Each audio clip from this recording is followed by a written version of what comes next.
এই যে আমার অসংখ্য ভাই তাদের জীবন দিয়ে এই ছাত্র জনতার অভ্যুত্থানটি ঘটিয়েছে, এই ভাইদেরকে নিয়ে আজকে শুধু শরীয়তপুর নয়, পুরো বাংলাদেশে একটি মামলা ব্যবসা শুরু হয়েছে।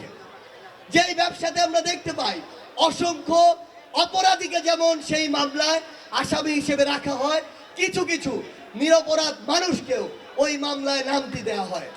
এবং সবচেয়ে গুরুত্বপূর্ণ বিষয়টি হচ্ছে ওই নামগুলো দেওয়া এবং কাটা, এই দুইটি বিষয়কে কেন্দ্র করে লক্ষ লক্ষ টাকার একটি মামলা ব্যবসা শুরু হয়েছে। সেটিকে কি ছাত্র জনতা সমর্থন করে?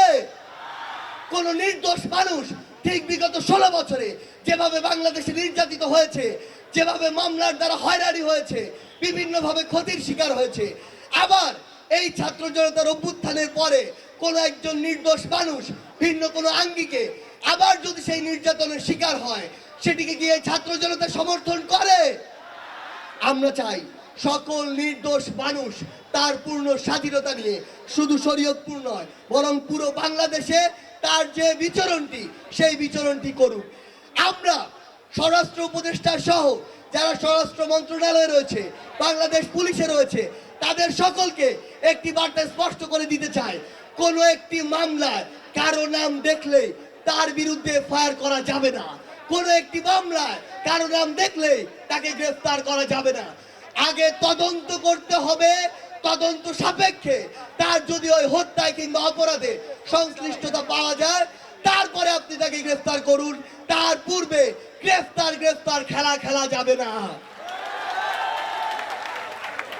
ধর্ম বর্ণ ভুলে গিয়ে একসাথে ঐক্যবদ্ধ হয়েছিল আগামীর বাংলাদেশে জনতার দ্বারা নির্বাচিত সরকার গঠন হওয়ার পূর্ব পর্যন্ত আবার সকল রাজনৈতিক ছাড়াও অন্য যত ভেদাভেদ রয়েছে সকল ভেদাভেদ ভুলে আমাদেরকে ঐক্যবদ্ধ থাকতে হবে। আমরা কি ঐক্যবদ্ধ থাকতে প্রস্তুত? মুক্ত দিয়েছি তো রক্ত, রক্তের বন্যায় এই বাংলাদেশে যদি আরো কখনো রক্ত দেওয়ার প্রয়োজন হয় আমরা সেই রক্ত দিতে প্রস্তুত। তবুও রক্তের বন্যায় সকল অন্যায়কে ভাসিয়ে দিতে আমরা বদ্ধপরিকর। আর সেই যাত্রা শুরু হবে আমাদের এই গর্বিত শরীয়তপুর থেকে। ধন্যবাদ সবাইকে। প্রতিনিধিত্ব করছেন বৈষম্য বিরোধী ছাত্র আন্দোলনের কেন্দ্রীয় তাদের কথা আমরা শুনেছি এবং এখন এসেছি এই খোলা আকাশের নিচে। স্থানীয় ছাত্র প্রতিনিধি আছেন, তাদের সাথে আমরা কথা বলেছি, আপনাদের এলাকার সমস্যাগুলো আমরা শুনেছি।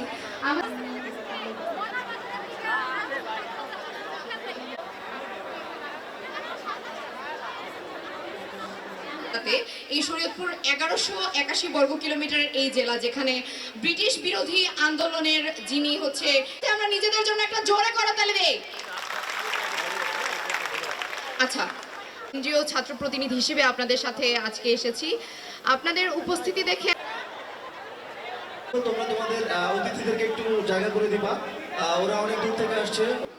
আজকে আমরা এমন কিছু পরিবার পেয়েছি যেখানে যেই সন্তান মারা গিয়েছে তার বাবা নেই, শুধু মায়ের একমাত্র ছেলে ছিল তিনি। সেই সন্তান মায়ের একমাত্র অবলম্বন, জীবন দিয়েছে এই 24-এর ছাত্র জনতার অভ্যুত্থানে। অর্থাৎ ওই মা, আসলে আমরা যতই বলি যে আজ থেকে তিনি আমাদের মা, কিন্তু ওই যে একাকিত্ব, তার সন্তানের যে অভাব, সেটি আসলে কোনোদিন পূরণ করা সম্ভব নয়। আজকে আমরা এমন একটি পরিবার দেখেছি যেই পরিবারে 2 জন সন্তান রয়েছে, যে 2 জন সন্তানের বয়স 2 থেকে 3 বছরের নিচে। ওই সন্তানদের একমাত্র বাবা ছিলেন, সেই বাবাই ছাত্র জনতার অভ্যুত্থানে মারা গিয়েছেন, 2 সন্তান এতিম হয়ে গিয়েছে। এরকম অসংখ্য ঘটনা রয়েছে। আপনারা যদি আজকে শরীয়তপুর নয় বরং ঢাকার সেই হসপিটালগুলোতে যান, যেখানে গুরুতর যারা অসুস্থ রয়েছে, গুরুতর যারা আহত হয়েছে তারা ভর্তি রয়েছে, আপনারা দেখতে পাবেন কারো হাত নেই, কারো পা নেই, কারো চোখ নেই, কিন্তু ওই মানুষগুলো আবার জীবন দেওয়ার জন্য প্রস্তুত রয়েছে এই ছাত্র জনতার যে অভ্যুত্থান, সেই অভ্যুত্থানকে টিকিয়ে রাখার জন্য।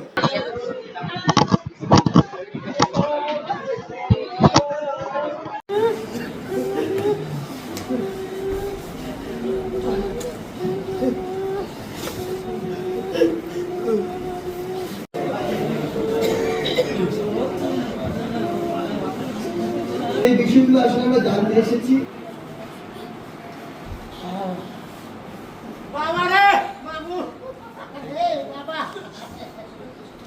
বাবা রে